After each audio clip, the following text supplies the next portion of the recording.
All right, friends, here we are in the Teacher's Guide for Session 14, 1 Peter 2, verses 21 to 25.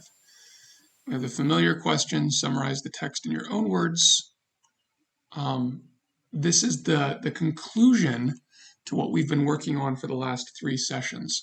And we end with this somewhat simple question to answer, but it's going to set up the rest of your discussion. What are we called to do as Christ followers? You're going to find that very clearly in verse 21.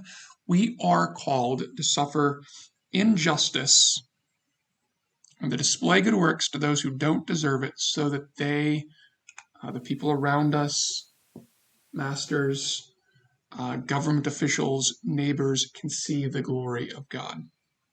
Now, from what I hear in the discussions of the groups, we've been wrestling with this. Your groups have been taking this seriously, and they understand what's at stake. They understand that some of their core identity as Americans, or as strong, or as independent, is threatened by a calling to serve people who don't deserve our service, that rubs us as Americans the wrong way. So make sure that we establish this. But question 2 is designed to further draw this out. So what has Christ done to enable us to live out this remarkable calling?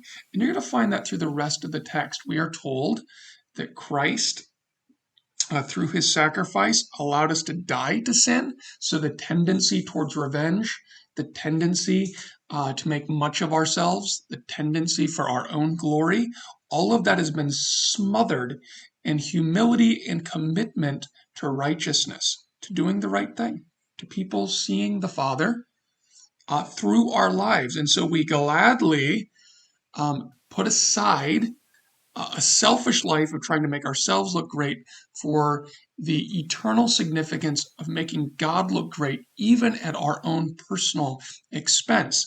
That's very easy for me to say, and I'm glad the groups are wrestling with it. I hope there is discomfort in your group as they wrestle with the implications of this. If people are not uncomfortable, they're not thinking about it. It's just the honest reality. And yet this text gives us a great deal of hope that such a thing is possible. Now, I've moved more of the application to the heart section. And I gave you a little paragraph to get you started. Peter is pushing us away from the old life of ignorance and futility. We would never come up with this way of living on our own. But we have the promise of God that this is the only way worth living, and we have God's power to ensure that we will be successful, and that many will come to know the Father through our collective efforts. This is the hope offered us through this text. And I brought in the quotation from 2 earlier spots in 1 Peter, right? If you resist this calling, you are going back to a life of ignorance when we didn't know. We didn't know what it meant to live in the power of God. When we didn't know the opportunity to live in a way that matters for eternity instead of living shallow, insignificant, and even destructive lives. Ignorance and futility are the language that Peter uses to describe those that would resist this calling. And I know that's sharp. I know it is. And I even know it's hard to receive. That's why I said we would never come up with this way of living, but we do have the promises of God that this way is worth living and that God will make us successful. So our question 3 is, what don't you like about this calling to suffer injustice, to show people the Father? Let's be honest. Normally I just take this for granted, but I want to encourage you to have the group talk through the last 3 sessions. What is it that you don't like about this calling? And then maybe set it a different way, but similar result. What are you afraid will happen if you try to live this way? Well, I might be treated like a doormat. We might lose our constitutional liberties. We might lose our place of predominance as Christians. And you actually see a lot of this. People are afraid of losing majority status or being treated as insignificant by the world, and that has led to tons of compromise. When the church gets cozy with the culture, she loses her witness. When she suffers for the cause of Christ, her witness is bold, and many people come to know the Father. So this is very much in keeping with Jesus' teaching. If you try to save your life, if you try to save your country, if you try to save your church, you're going to lose it. You're going to. But on the other hand, if you're willing to lose your significance, if you're willing to lose your status, if you're willing to become uncomfortable for the cause of Christ, you will find true life, true power, and you'll accomplish your purpose. People will come to Christ. The church will become strong. Right? The problem comes when we try to preserve things through our own strength, in our own way. And often we do that through appeasement or by insulting and dehumanizing and attacking those that don't like us. And Jesus says this is not the way. This does not accomplish the purposes of God. We get to question 4. Peter says that the gospel enables us to live out our calling by drawing into fellowship with the Father. What do you need the Father to do for you to enable you to live this way for Christ's sake?